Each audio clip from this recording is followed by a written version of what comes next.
যদি আমি ওমর শুনি আমার নবীকে কোনো কিছু করেছে কাফের, আমি গোটা দুনিয়া জ্বালিয়ে দেব, পুড়িয়ে দেব। আমি ওমরের তরবারির গোড়ায় সবাইকে দাঁড় করিয়ে রাখবো। ফারুক আজমের ঘোষণা ছিল এমন।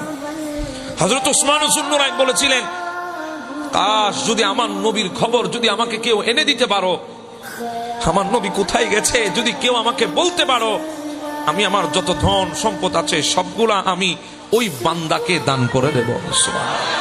কারণ ইনি তো এমন নবীর জন্য এমন দিওয়ানা ছিলেন। যারা গিয়েছেন তারা দেখেছেন জান্নাতুল বকি শরীফ, মদিনার ঐতিহাসিক কবরস্থান। আমার নবী ফজর বেলা নামাজের পরে হেঁটে আসছিলেন ওই জান্নাতুল বকি শরীফের দিক থেকে। ওটা ছিল এক কাফেরের সম্পদ। আমার নবীকে আসতে দেখে ওসমান যুন্নুরাইন জিজ্ঞাসা করে, আকা ইয়া রাসূলুল্লাহ, ওগো মায়ার নবী, জানের নবী, কোথায় গিয়েছেন? বলে, ওসমান, জায়গাটা অনেক সুন্দর, আমার ভালো লাগে এই জায়গাটা, যেটা বর্তমানে জান্নাতুল বকি, মদিনার কবরস্থান, যেখানে 10,000 নবীর সাহাবী দাফন আছে, সেই কবরস্থান। আমার নবী যখন হেঁটে আসছেন, ওসমান বলে, ইয়া রাসূলুল্লাহ, কোথায় গিয়েছেন? বলে, আমার ভালো লাগে এই জায়গাটা, আমার বেশি পছন্দের জায়গা, আমি সেজন্য মাঝে মধ্যে একটু হাঁটতে আসি। এই কথা বলে আমার নবী হুজরায়ে পাকে গিয়ে বসতে পারে নাই।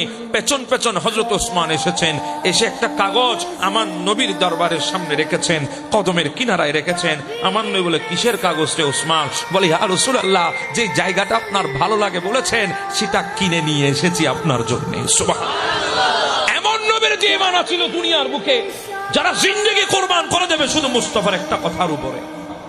দিওয়ানা হয়ে গেছেন পৃথিবীর বুকে। নবীর এমন দিওয়ানা ছিল মাওলা আলী শের হুদা কাররামাল্লাহু তাআলা ওয়াজহাহুল করিম। এত বড় নবীর প্রেমিক ছিলেন। উনি ঘোষণা দিলেন, আমার নবীকে যদি কাফেররা কোনো ক্ষতি করে, আমি আলী সবাইকে আসমানের উপরে উঠায় আবার জমিনে ফেলব। আমার সমস্ত তাকত তাদেরকে আমি দেখাবো। আল্লাহ আমাকে আসাদুল্লাহিল গালিব বলেছে, আমি আল্লাহ সিংহ, সেটা আমি দেখিয়ে দেব তাদেরকে।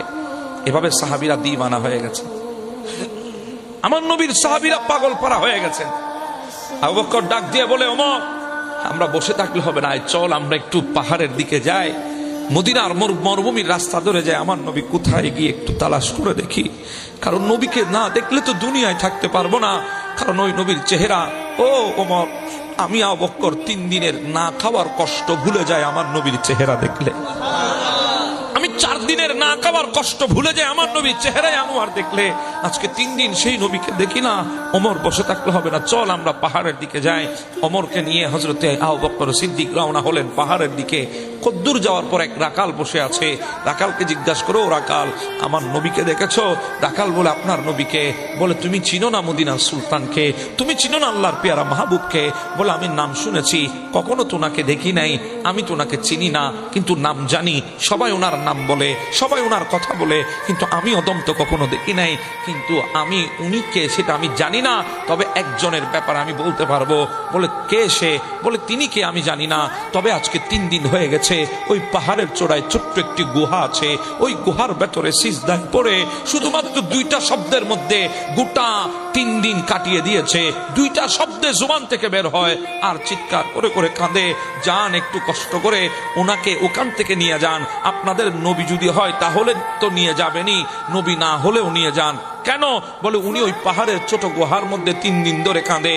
ওনার কান্নার আওয়াজে আমার এই ছাগলের পাল, আমার এই ভেড়ার পালগুলা পর্যন্ত কান্নাকাটি শুরু করেছে। এদের জুবান থেকে আওয়াজ বের হচ্ছে মানুষের মতো কান্নার আওয়াজ, আর এরাও 3 দিন পর্যন্ত খাবার বন্ধ করে দিয়েছে। ওনার কণ্ঠের সাথে কণ্ঠ মিলিয়ে আমার পশুগুলাও আজকে 3 দিন ধরে কাঁদছে। যান, আপনারা গিয়ে ওনাকে নিয়ে যান। শুধু 2টা শব্দের মধ্যে উনি 3 দিন সিজদায় আছে। বলে, কি শব্দ? বলে, উনি বলছেন, রব্বি গফির লিকওমি রব্বি হাবলি উম্মতি। এই 2টা শব্দই জিন্দেগি কাটায়। ওমর ডাক দিয়ে বলে, আবু বকর, এটা কেউ নয়, কেউ নয়, আমাদের দিলের জান, প্রাণের প্রাণ, আমাদের মায়ার মাহবুব নবী ওখানে সিজদায় পড়ে কাঁদতেছেন। সুবহানাল্লাহ। আর কেউ নয়, সেটা আমার মাহবুব নবী। দৌড় দিয়েছেন ওমর, দৌড় দিয়েছেন আবু বকর। গিয়ে দেখছে ঠিকই আমার নবী সিজদায় পড়ে 2টা শব্দের মধ্যে রব্বি গফির লিকওমি, আল্লাহ তুমি আমার কওমকে ক্ষমা করে দাও। রব্বি হাবলি উম্মতি বলে বলে আল্লাহর দরবারে কাঁদছে উম্মতের জন্য। আবু বকর গিয়ে আমার নবীর সিজদার মধ্যে মাথা নিচু করে নবীর কানের মধ্যে টুটটা লাগিয়ে দিয়েছেন। ইয়া রাসূলুল্লাহ, উঠেন, আর কান্না করবেন না। নবী গো, আপনার কান্না হৃদয় সহ্য হয় না। নবী মানুষ তো দূরের কথা, পশু পাখি আপনার কান্না সহ্য করতে পারে না। ওই রাখালের ছাগলের পালও কাঁদে, ওই রাখালের ভেড়ার পালগুলোও কাঁদে। ইয়া রাসূলুল্লাহ, এত দয়া বুঝি উম্মতের জন্য আপনার। আমার নবী সিজদায় পড়ে কেঁদেছে, আর আমার আল্লাহ বলছেন আজিজুন আলাইহি মা আনিতুম হারিসুন আলাইকুম। এমন এক নবী তোদেরকে দিয়েছি ও আমার বান্দা, যেই নবী উম্মতের জন্য ব্যাকুল, যেই নবী উম্মতের কষ্ট সহ্য করতে পারে না। সুবহানাল্লাহ।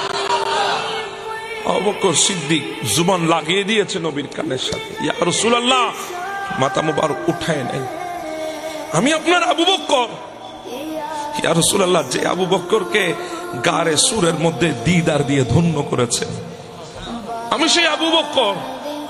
যে আবু বকরকে সবসময় আপনি আপনার হাতের মুঠের মধ্যে রেখেছেন, ইয়া রাসূলুল্লাহ, আমি সেই আবু বকর। ইয়া রাসূলুল্লাহ, আমি আবু বকর আপনাকে বলছি, আপনি মাথা মুবারক উঠান, আমি আমার জিন্দেগীর যত আমল আছে সব আপনার উম্মতের জন্য দিয়ে দেব। সুবহানাল্লাহ, আপনার উম্মতের জন্য দিয়ে দেব। আমার নবী মাথা মুবারক উঠায় না। ওমর ডাক দিয়ে বলি, ইয়া রাসূলুল্লাহ, আমি আপনার ওমর, যে ওমর জিন্দেগি কুরবান করে দিয়েছে আপনার জন্য, যে ওমরকে আপনি এত বেশি মোহাব্বত করেন, যে ওমর আসছিল আপনাকে সর মুবারক আলাদা করার জন্য, কিন্তু আপনি এমন ভাবে নূরের নজর দিয়ে আমাকে দিওয়ানা বানিয়েছেন, গোটা জিন্দেগি আপনার জন্য কুরবান করেছে, আমি সেই ওমর। ইয়া রাসূলুল্লাহ, মাথা মুবারক উঠান। ইয়া রাসূলুল্লাহ, আমি আমার জিন্দেগিতে যত আমল করেছি, আজান গোপনে ছিল, আমি ওমর ইসলাম ধর্ম গ্রহণ করে ওপেন করেছি আজান। ইয়া রাসূলুল্লাহ, আমাকে যেই মোহাব্বত করে আপনি ফারুক আজম উপাধি দিয়েছেন, ইয়া রাসূলুল্লাহ, আমি সেই ফারুক বলছি, মাথা মুবারক উঠায় দেন, আমি আমার জিন্দেগির আমল আপনার উম্মতকে দান করে দেব। আমার নবী মাথা মুবারক উঠায় না। আবু বকর ইশারা করে, ওমর উঠাবে না আমার নবী। আমি জানিও আমার নবী কি করলে মাথা মুবারক উঠাবে। বলে কি করলে? বলে একজন মানুষ আছে আমার নবীর মাথা মুবারক উঠাইতে পারে। বলে তিনি কে? বলে তিনি তাইয়্যিবা, তিনি তাহেরা, তিনি জাহেরা, তিনি সাইয়্যিদা, তিনি হচ্ছে মা ফাতেমাতুজ জোহরা। একমাত্র ফাতেমাই আমার নবীর মাথা মুবারক উঠাইতে পারবে, আর কেউ পারবে না। সুবহানাল্লাহ। তোর দিলেন মদিনার দিকে দুজন। আলীর সাথে দেখা হয়ে গেছে। আলী কই যাও? বলে আমার নবীকে খুঁজতে। আলী যাইও না, নবীরে পাইছি, কিন্তু নবী মাথা মুবারক উঠাই না। এখন কি করবা? বলে যাও ফাতেমাকে একটু ডেকে নিয়ে আসো। ফাতেমা ছাড়া কেউ আমার নবীর মাথা মুবারক উঠাইতে পারবে না, ওই ফাতেমা পারবে। কোন ফাতেমা? যিনি হচ্ছেন উম্মে আবিয়া, মানুষ আমার নবীর মা বলে যাকে ডাকতো, সেই ফাতেমা পারবে আমার নবীর মাথা মুবারক উঠাইতে। ফাতেমাকে গিয়ে মৌলা আলী শেরহুদা বললেন, মা ফাতেমাতুজ জোহরা পাগল পাড়ার মতো বের হয়ে গেছে, আমার নবীর দরবারে চলে এসেছেন। ওই পাহাড়ের গুহার ভেতরে আমার নবীর কানে কানে এসে বলে, ইয়া রাসূলুল্লাহ, আমি আপনার কলিজার টুকরা ফাতেমা। ইয়া রাসূলুল্লাহ, আমি আপনার ফাতেমা। ইয়া রাসূলুল্লাহ, আমি আপনার ফাতেমা। বলছি আমার যত আমল আছে, আমার সমস্ত আমল আপনার উম্মতকে দিয়ে দেব। আমার নবী মাথা মুবারক উঠাই না। তখন ফাতেমা বলছি, ইয়া রাসূলুল্লাহ, আমি আপনাকে বলতে চাই, আমার দুইজন সন্তান হাসান এবং হুসাইন, এই দুইজনকে আপনার জন্য কুরবান করব, আপনার দ্বীনের জন্য কুরবান করব। এই কথা বলতেই আমার নবী মাথা মুবারক উঠাই দিলেন। ফাতেমা, তুমি সত্য বলছো? বলে হ্যাঁ সত্য বলছি, আমার দুই সন্তানকে আপনার দ্বীনের জন্য কুরবান করে দেব। ফাতেমা, যদি পারো, আমি বলছি আল্লাহর দরবার থেকে গ্যারান্টি নেব, আমার দুই নাতির রক্তের বিনিময়ে আমার উম্মত গুলাকে আমি জান্নাতে নিয়ে যাব।